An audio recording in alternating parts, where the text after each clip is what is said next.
All right, guys, how's everybody doing? Hope you're doing great. Hope you've already listened to the first 2 episodes. But today I have the privilege of having Ivan Salazar in front of me. Thank you, He's a great guy. We're going to be diving into some of his life, but just want to give you a warm welcome, bro. Thanks for being here. Thank you for having me, bro. Yeah, I appreciate your time. And yeah, let's get right into it. Let's do it. So speaking about family, did you come from a big family? Yes and no.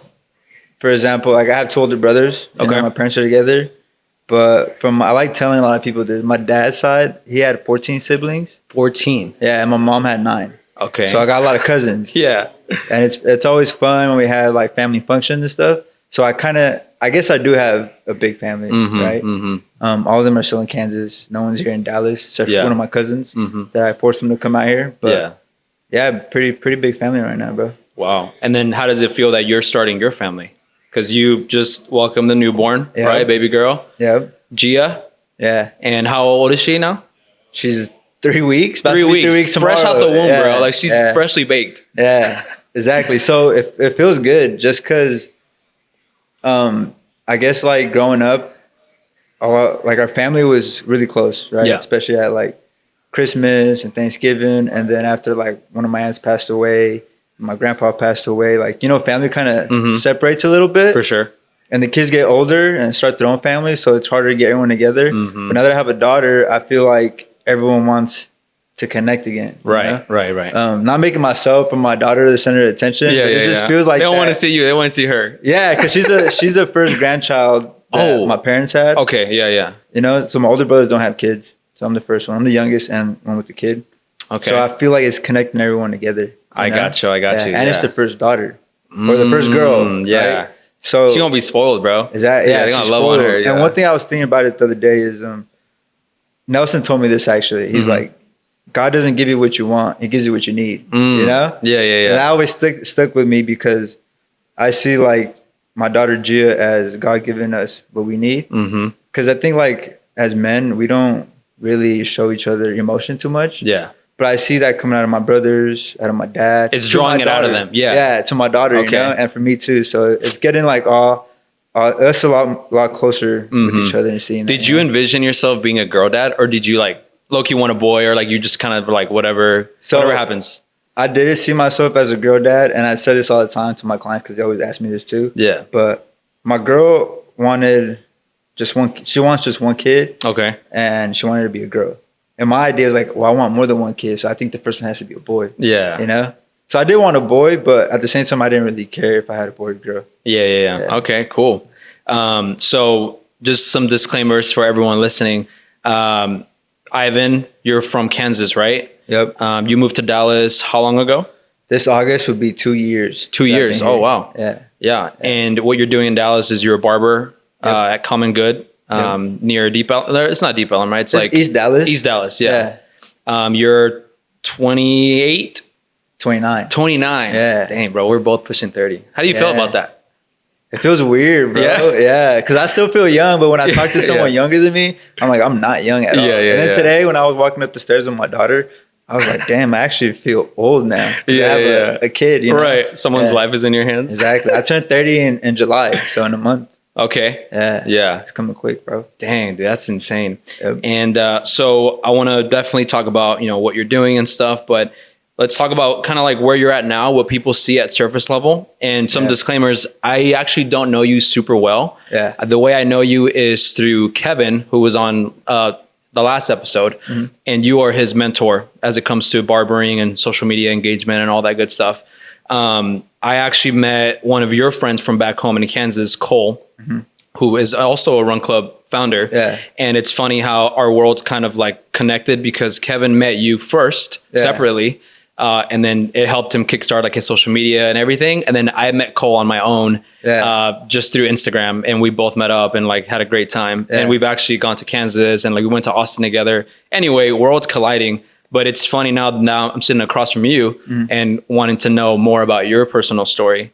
But let's start at the beginning. So what you're doing now is you're a barber. Obviously, you're pretty big on social media. Mm-hmm. You mentioned on Instagram you have 250,000 followers. 200,000. 200,000. Hey, I'm saying you're gonna have 250. Oh, yeah, you're right. That's funny that you say that, because yesterday I wrote out goals for this month. Yeah, it's like I'm gonna try to hit 250,000. There you go. Yeah. I'm confirming it. Yep. And then you said TikTok was 450. 450. Okay. Yeah. And then you have a YouTube as well that you're trying to grow. Trying to grow that too. So that's what people see at face value. You know, they see the engagement, the posts, the consultations are obviously amazing. You've cut up a lot of very notorious people. Mm-hmm. Ralph Barboza being one of them. Yeah. Could you name a few others? I cut a lot more influencers, mm-hmm. right? Like my boy Papi cut, my other homie, he goes by username AF. AF? But, yeah. Okay. Yeah, but his name's Luis. So different. Another comedian is Jaime. He rolls with Ralph. I mean, I met so many people just hanging out with those guys and cut them up. Yeah. And I also have the privilege to cut up like other really like high-end people too, mm-hmm. you know? Yeah. I don't like saying too many names just because. For sure. I keep some of them private. Right. Just for them too. It's confidential, bro. Yeah. I love that. Yeah, for sure. That's awesome. So that's what someone might see on the outside, but mm-hmm. they don't really see, they see like the success. Yeah. Like you become an overnight success, but obviously it takes so much time to become an overnight success. So let's talk about what it led to this point. Like what were the steps to get to where you're at? And take me back, like who were you before barbering at all? Yeah. Well, back in high school, bro, I'll be real with a lot of you guys, and I don't talk much about this, at least on social media, but I have with everyone around me, like on a personal level. I was just a big pothead drug addict in high school, bro. I'm not gonna lie, you know? Yeah. It's Kansas. There's nothing much to do. And I became a barber because I didn't want to get drug tested. I shouldn't probably say this, you know? But I was like, I was already cutting my own hair. And friends would come to me and I was like, man, I'm gonna just be a barber so I can keep doing drugs. Bad mindset, you know? And then I was also selling on the side and all that. And then once I learned that I was really good at this and I actually liked it, mm-hmm. I was like, you know what? Let me take this serious and move forward with my life and become a barber. Right. Then I started doing content way after that, mm-hmm. you know? It took a long time to tap into that. Yeah. It took a really long time because I had to develop a passion for barbering too. For sure. It wasn't like instantly I picked up the clippers and I loved this shit. You know? Yeah. I was just cutting my own hair and then friends wanted a haircut. And it was just like you just didn't want to spend money on a barber and you just wanted to learn on your own? Exactly. Okay. Yeah. And then my friends saw that. I was cutting them up in the basement, you know, selling them weed and all this shit. You know? It was like a dual service. Yeah. Exactly, a little cover up. After that, I took it serious. I met Nelson. Nelson kind of the one that put that flame in me and started to like develop a passion over it because I saw what he did mm-hmm. in Wichita, you know, and helped us get clientele, build the business right. Yeah. After that, like 6-7 years after that is when I really got into content. Mm-hmm. And I was stuck in Wichita, right? I was doing well, had good clientele. Mm-hmm. I wanted to raise my prices and I wanted to do more in my career besides open up a shop, but I didn't mm-hmm. know how to do that. Yeah. So I did what Kevin did, is found a mentor to mm-hmm. help me out with content, you know? Yeah. Okay. And then I started taking content serious. Mm-hmm, mm-hmm. But a lot of people don't know this is when I first started doing content, the first 6 to 8 months, I had no results. Nothing. I was posting consistently. How much time was that? 6 to 8 months? 6 to 8 months of just posting every day, nonstop, sometimes 4 times a day, not seeing one result. Mm-hmm. Barely any views, no clients coming in from social media. Yeah. But I kept going, mm-hmm. you know? Yeah. And I think that's what separates a lot of people from doing content and not doing content. Because a lot of them would just be like, all right, fuck this. Yeah. Let's move on to something else, you know? Mm-hmm. But I just kept pushing, you know? And then I had one video break me through. And then it spiraled out of control. And it's like a snowball effect, you know? Yeah. Like you push a snowball down the hill. Yeah. It gets bigger and bigger and bigger into an avalanche. That's exactly what happened with me. So by the time you started doing the social media, you had already built like a solid like clientele. Like you were cutting up people like regularly. Yeah. Right? In Kansas, back in Kansas. Yeah. So what were like some of the biggest challenges starting into social media? Obviously you mentioned like it took some time. Yeah. But like even the action of like you doing it, like being in front of a camera, talking, mm-hmm. Putting yourself out there, was that something scary or just came pretty natural to you? It was really scary. But the first couple of videos I posted, it was never me in front of the camera. Okay. Right? Yeah. And the first video that clicked was me in front of the camera. Right? That's what made it different. Is like you were actually in the video. So now ever since then, like I knew whatever scares me, whatever I'm scared to do, I go do it because I always get a good result out of it. That's like a sign that you should do it. Yeah. Okay. Everything I do that kind of scares the shit out of me, that I know like there's a risk behind it. Yeah. I know the universe is telling me and God's telling me like, you need to go do that. Right. You need to go do that. It's an illusion, bro. It's an illusion. Right? That's so I started posting myself in front of the camera and then I didn't like it. I was getting roasted from it, you know? What were people saying? Was it from people you knew or like it was like people strangers? Still say it now. They're just like, oh, it's cringy, this and that, you know? But I know for a fact there's only people that really know me that say that. People that don't know me, they don't see me as cringy because they just don't know who I am behind the camera. Yeah. They just see whatever's in the front of the camera. Right. And doing those videos, right? But in reality, like everything I did to this day, like I said before, I did it because something scared me about it, right? Whether that's being in front of the camera, posting the next video, moving to Dallas, you know, proposing to my girl, starting a family, like all that stuff scares me. Yeah. But something always better came out of it, you know? Yeah. What was the move to Dallas like? Can you talk to me about like, why even move from Kansas in the first place? Like you're obviously doing well. People knew you. You were building a following. Well, why even move to Dallas at that point? Yeah. So when I was in Kansas, I made a decision to move to Dallas because it was one of those spots where every time I traveled here, I realized people kind of recognized me. So I knew it would be kind of easy for me to come out here and start my business over. Yeah. One of my best friends, username AF, Luis, he lived out here and he made it easier for me. He gave me a room. I like to tell him all the time, like, thanks for letting me borrow the floor, bro. For spend the night there and stuff. But really let me rent out a room in a spot. My girl is from here. Her family. You met her here? Yeah, I met her here. Okay. Yeah, but she was still in Lubbock doing her school out there. Yeah. But we just met here. Okay. And I don't know, Dallas was that spot, bro. I just love coming out here. You know, I always have fun coming out here. It's 5 hours away from my hometown. Yeah. So I can travel back home if I need to. It's not that far that you can't. Exactly. My other spot that I was going to pick originally was Phoenix. Okay. Yeah, I had family in Phoenix, you know? But I moved to Dallas because I didn't have no friends besides one friend and no family out here, right? And I don't know what it is about me, but I feel like if I have family around me, that I'm going to just rely on them too much, you know? And I wanted to start on my own. Yeah. Just like our parents, they did it on their own. Yeah. Right? They came out here by themselves and like they took the risk, right? They took the risk. Yeah. And then I'm going just 5 hours, not across the border, but just 5 hours away. Yeah, you know?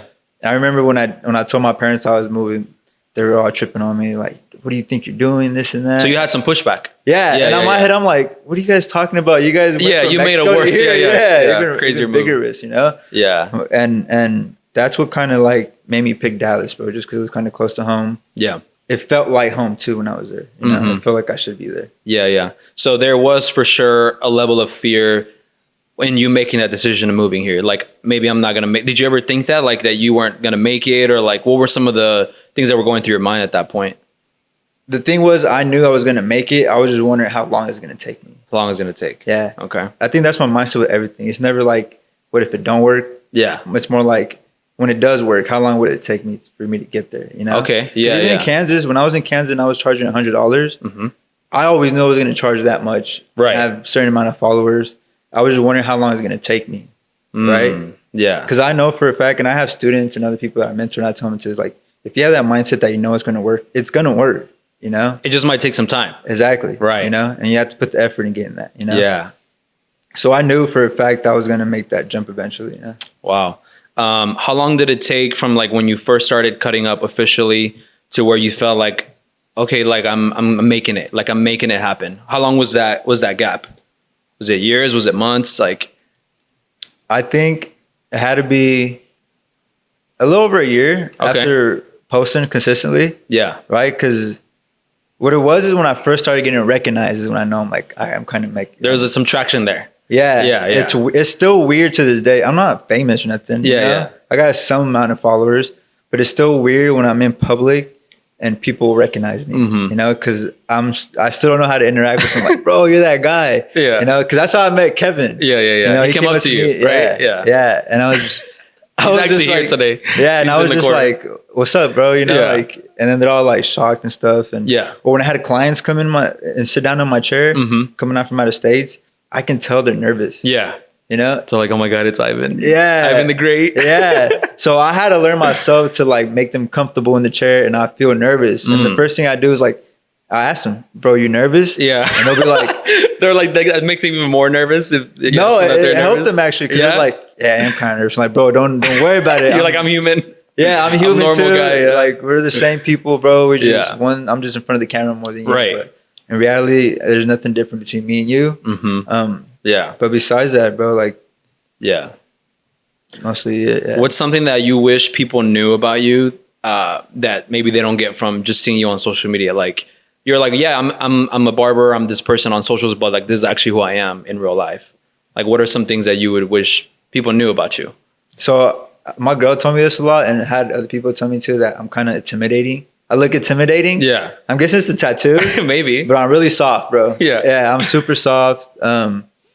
Pause, bro. Yeah, pause. But that's why I feel like I like having a daughter. Yeah. Because it's okay for me to be a little more soft, you know, and you know, be gentle. You have to be. Yeah. Yeah. You know? So I feel like if I had a boy, I probably would have been really hard on them too, you know? Yeah. That's probably something I didn't need right now, you know? Are there any fears that you have now as a dad? Like, oh, like I need to make sure this happens, or what if this doesn't happen? Have there been any thoughts like that since your daughter? Yeah. My fear is mostly not being the best man possible for her. Yeah. Right? And not father, like a man in general, showing how a man should actually be in public, act, have morals, all those type of things. Yeah. Because not only is that going to help her figure out who her husband might be in the future. Like a reference point. Exactly. Yeah. You know, like this is how a man should be. Right. You know? And I like that pressure, you know? Because it's also going to help me out with connecting with her mom. Yeah. You know? Me and her mom have been together for like 3 years now. And that's always going to keep me there, like, grounded, like be that man, not just for your wife, but for your daughter too. Yeah, yeah. Know? What made you kind of adopt that mindset of like, it's important to have strong values as a father, as a husband? Like, why is it that you find that important? Was it something you saw or like an experience or? Religion. Yeah. I'm religious. Yeah. Okay. Yeah. I think that's a big one right there, bro. Is that really there helped me out a lot to figure out what kind of man I need to be. Okay. That's a really good guiding point in my life, right? And I used to never be, to be honest, bro. Yeah? Yeah. What were you before? Or like, what was the background? Well, coming from a Catholic family, right? My parents, they're really Catholic. Yeah. I fell away from the Catholic church, you know? Mm-hmm. And then my mom planted the seed, but Nelson was the one that watered it. Yeah. You know? And just kept watering it.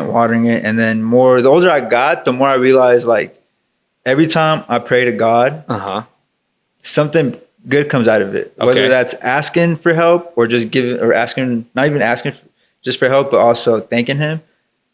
Some good always happen for it. Yeah. Maybe that's a sign for me to actually follow my faith. You know? Yeah. And that right there is what led me to be a better man. Yeah. You know? What are some highlights, like, let's say, of your career, or like just whatever in your career where you saw that shift of like, well, when I pray, like this happened, and like I remember that. Back in Kansas, bro, something I never really talked about on public too was at one point I lost the house that I owned. Right? Okay. Yeah. And then I went flat broke when I was charging $100. You went broke? Yeah. How? So partying a lot. Okay. I spent like $30,000 in like 2 months. What? And then I had to owe $20,000 in taxes, and I was like flat broke. I hate taxes, bro. Had a new car, new apartment, and I was like, fuck, bro.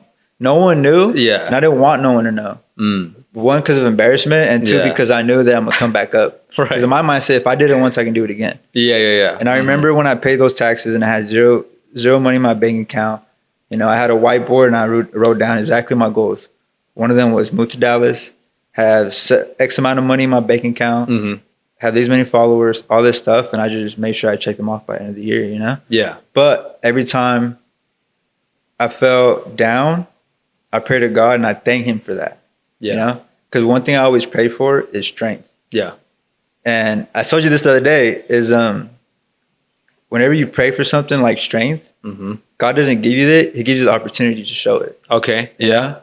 In that moment, I was like, he's telling me I got to be strong during this time. Let me show it, you know? Yeah. That's something I told my girl too, because she's always praying for patience. Yeah. I'm like, God's going to give you the opportunity to be patient. He's going to test your patience. Yeah. He's going to test it and see if you got it, you know? And over time, that's when I knew, like, yeah, definitely I need to be more into my faith and do that. And I don't really talk much about my faith, which I feel bad too sometimes not doing that on social media. You kind of keep it private, you would say? I keep it private, but my boy Ken that I work with right now, the fourth Ken, he even told me too, like, it's also kind of bad it's almost like a sin, you know, because you're hiding it. Why are you really hiding it, you know? Yeah. Like, maybe I shouldn't hide it, you know, maybe not speak a lot about it and don't force it down people's throats. For sure. But just have it out there for people to know that, you know, you're with God, you know? Faith is all that. You know? For sure.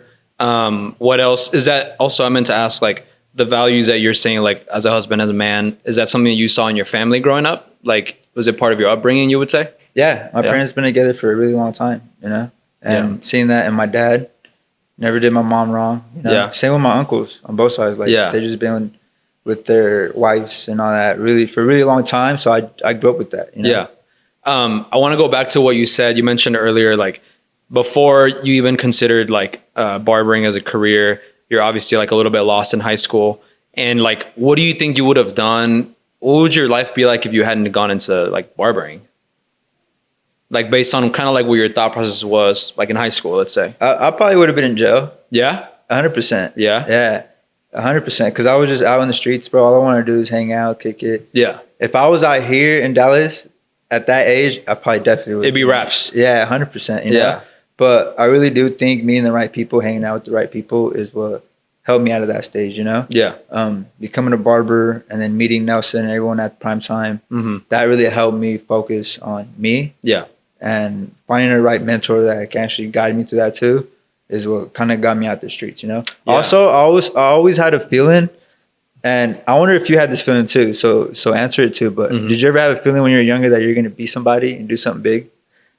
I did, but it was always kind of hidden behind a lot of fears. Yeah. And a lot of it had to do with, like, I had really great parents. I do have great parents. And I just remember when I was growing up, like, I remember being like in elementary and like my mom saying like, you have a brilliant mind. And I just remember that playing that in my head, but I didn't believe it until I was like 25, 26. Yeah. But I always knew like I carry something special. I just don't know how to put it out there. Yeah. But did you have the same feeling? Yeah. I always had something special, and I wanted to put it out there somehow. Yeah. You know, and then I found out it was through barbering. The reason I like barbering and cutting hair was because the gratification I got from my clients that said they loved the cut, and when they went out, they got compliments on their haircut. Yeah. Like, that was a compliment for me too. For sure. You know? It was like telling you good job. Yeah. Yeah. But I'm helping someone else out. You know? Yeah. And make them feel better about themselves, you know? For sure. And then I got into self-development too, right? And I started working on myself, realizing like, what are the things I like about myself and what are the things I don't like about myself? Those things I don't like about myself, could I do something about it?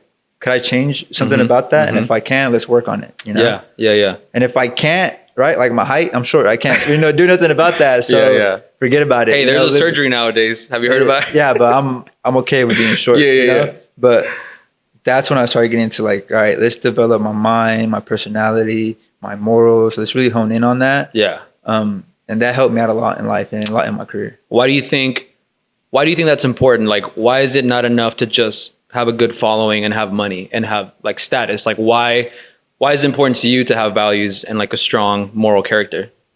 Because you can definitely get lost. And I've been guilty of that too, right? Like having some of those followers get to my head and throw me off track, you know?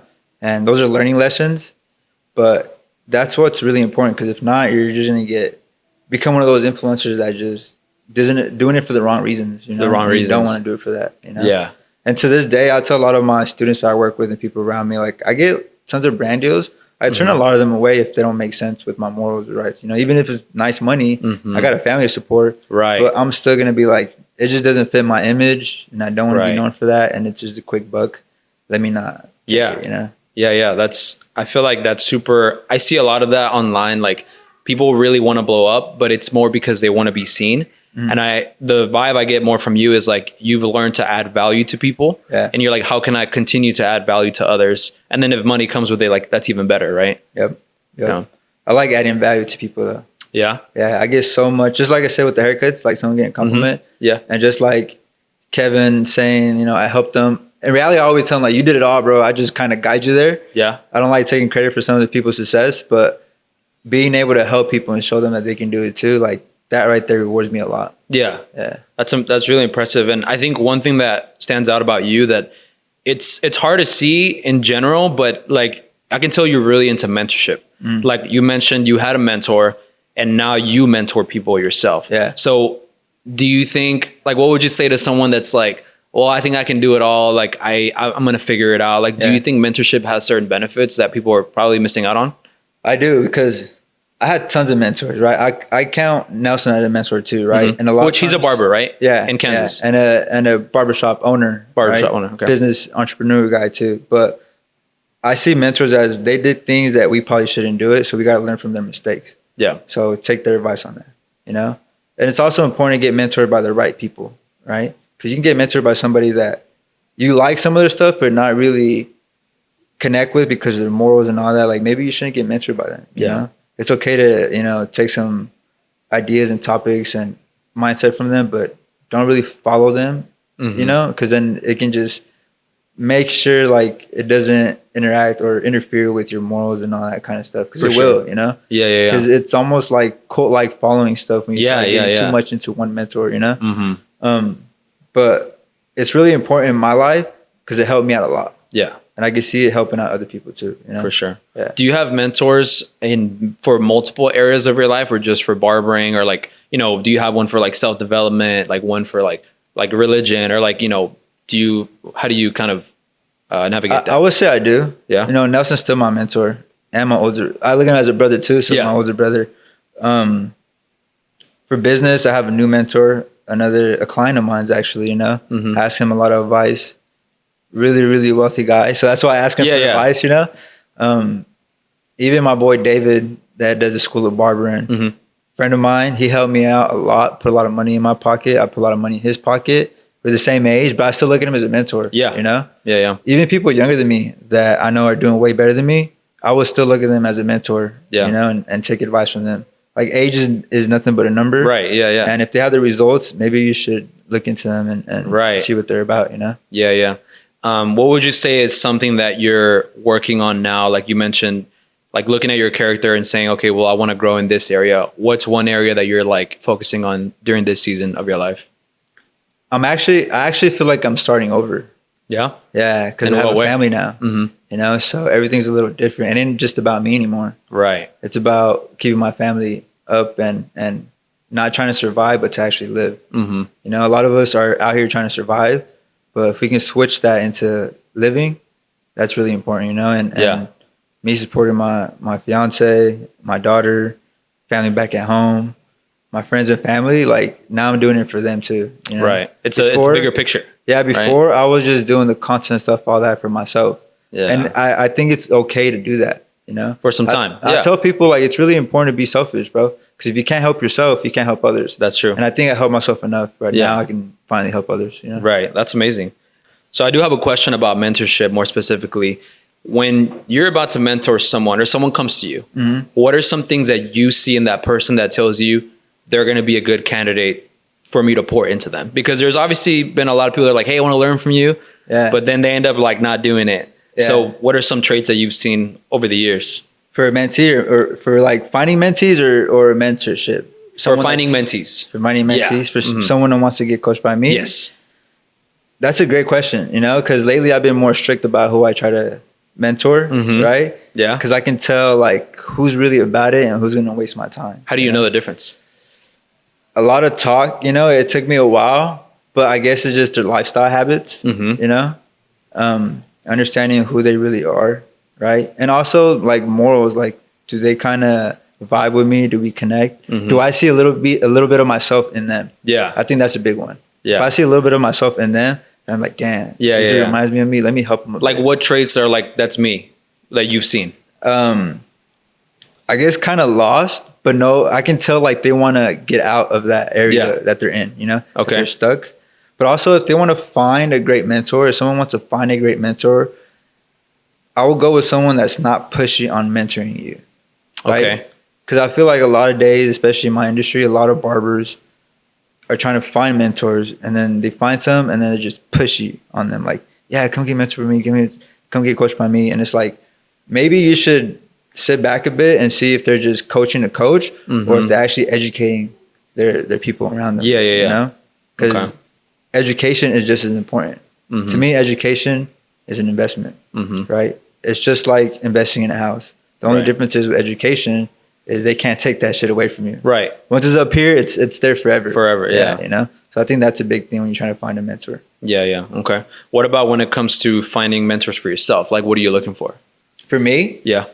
Right now, they just kind of come, and once I meet them, I'm like, I like this guy who he is. Yeah. Let me see if I can mentor him. Yeah. You know? Or get mentored by him. So it's kind of hard. It's mostly like their attributes. Yeah. Right? Figuring out who that person is. And if I like what they stand for and what they do, then I'd definitely like to roll with them. And a lot of time it's like simple stuff, bro. Like, are they married? How do they take care of their family? What kind of business do they run? Yeah. What kind of morals are in those businesses? Because a lot of times some businesses are kind of sketchy. They're just trying to get money and be rich, which is cool.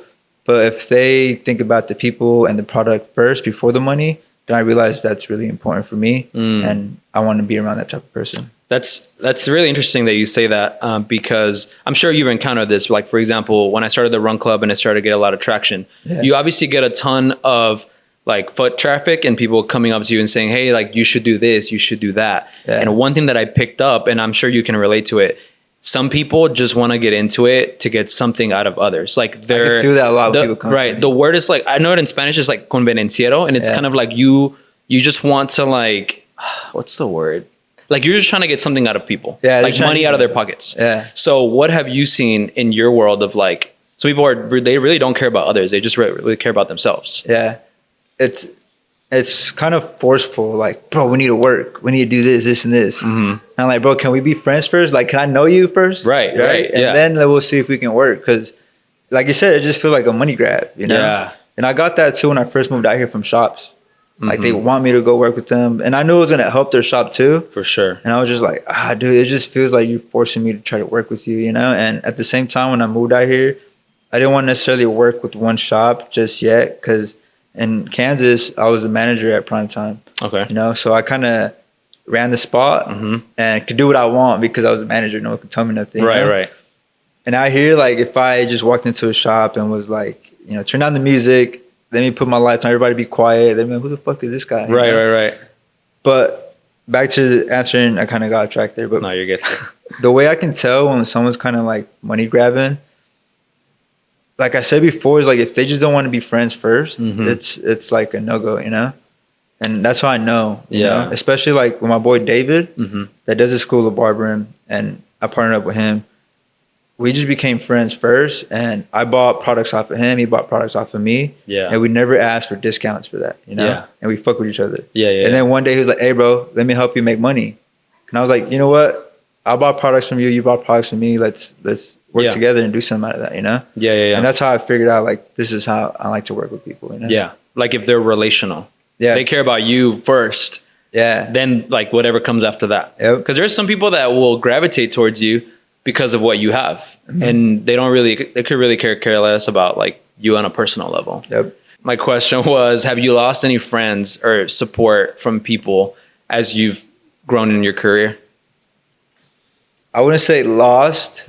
I would say maybe replaced, maybe left behind, right?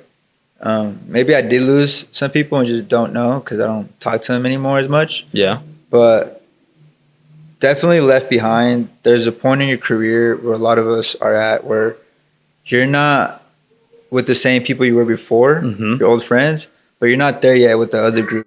You're kind of in the middle. You're in the middle of that lonely stage where like you just don't fit anywhere, you know? Yeah. A lot of people are in that stage and it gets tough. Yeah. Because then you're fighting with your ego, like which way do I go? Do I go back with my friends and you fall in that pit and you become in that same cycle of just being in that same little circle? Yeah.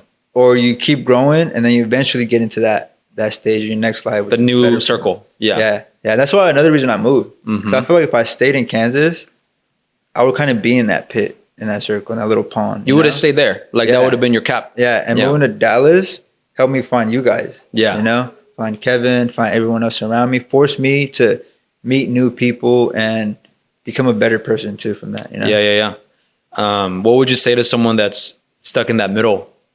in that middle position where it's like, I know I shouldn't be with these people and haven't found my new group of friends, but like, I feel lonely. I feel like I'm lost. What do you say to that person? I say stick through it, because there's going to be that one person that's in the same place you're at that you might bump into on accident. Yeah. And then you guys are going to roll with it together, you know? Yeah. It is what it is. Like my girl was like that for me, you know?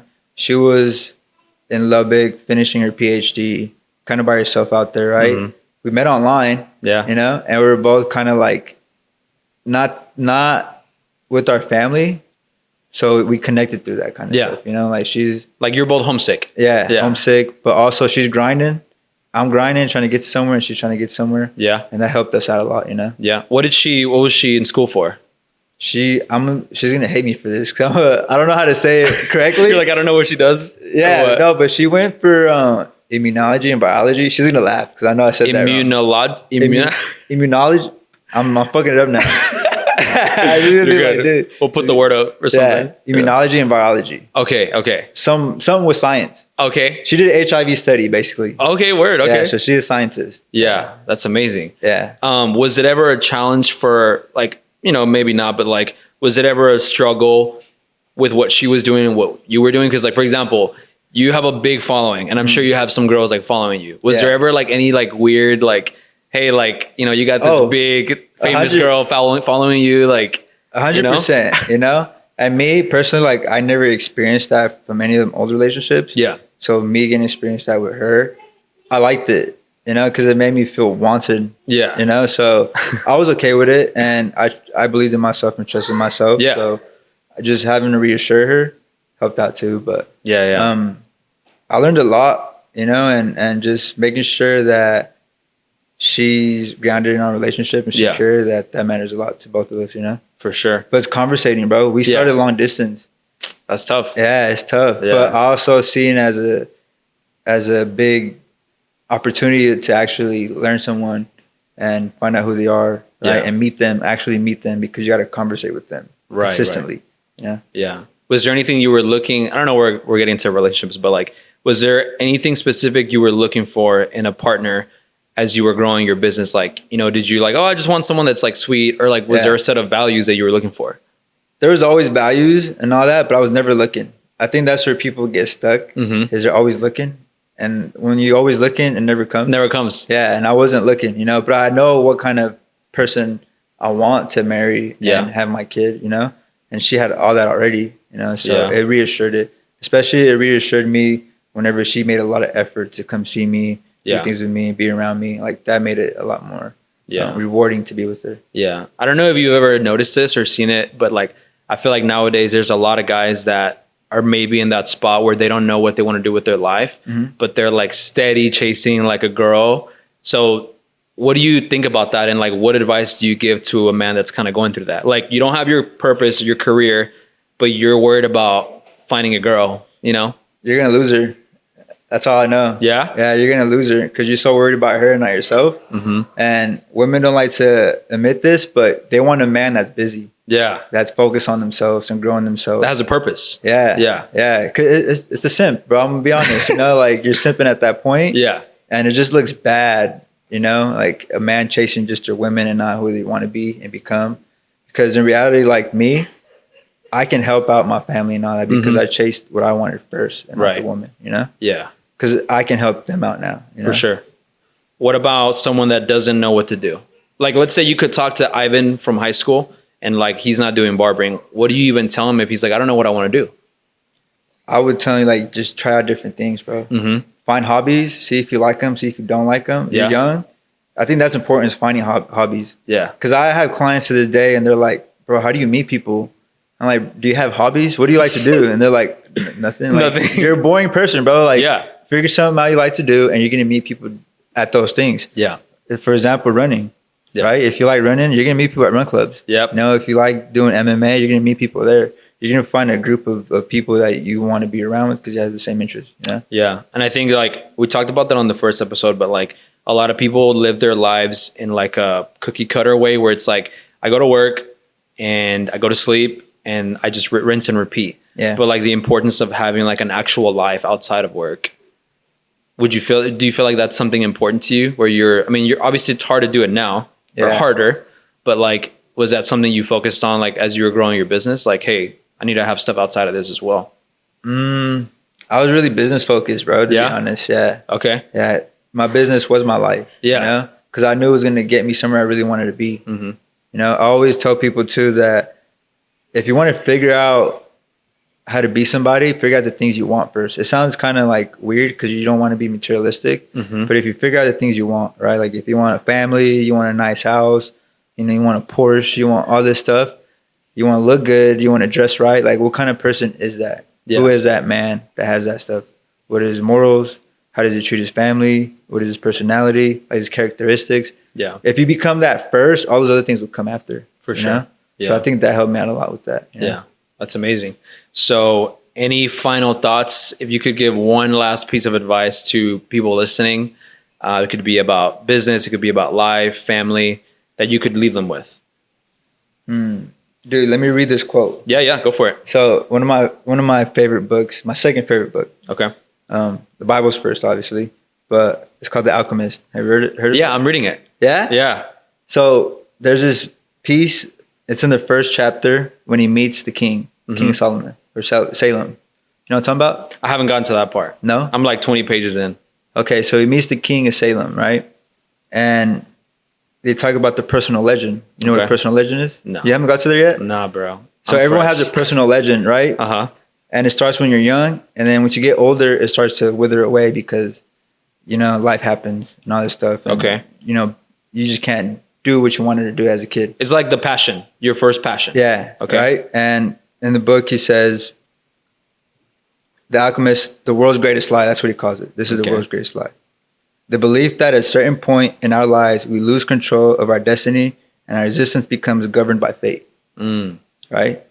So it basically means what I just said. Like once you get older, you start feeling like, God, it's just fate. You know, like God, like I'm stuck here. It is. I'm stuck here. You know, like kind of roll with it. You're like a trash bag in the wind. You know, but in reality, you control everything you do in life. You know? So I think that's one thing I want to leave off with people right there. Like they still have a chance to get a grip on their life. You can make decisions, you know? Yeah. There's a decision to make every day. I love that. Yeah. That's amazing. Bro, thank you so much for your time. Thank you, bro. I'm sure you have plenty of things to get back to back home. Yep. I got a family. Yeah. But before we leave, I just want to thank George and Mike here at 6 Point Studios, making it happen with the setup. Check them out on Instagram. And yeah, they're ready to work. And they got a whole production. Leslie will probably be here, wearing whatever hat she wants to wear that day. But Ivan, thanks so much for your time, bro. Thank you, bro. I'll be seeing you at Run Club, at Common Good. Yep. Literally everywhere. I'll see you everywhere. Find me in Dallas somewhere. Find you in Dallas, bro. Yeah. What's your IG? You want to drop it? It's Ivan the Great. It's Ivan the GR8. Okay, with an actual 8 number. Yeah, number 8. Yeah. Okay, dope. Hey, thanks for your time, bro. Thank you, bro. Appreciate it. All right, we're good.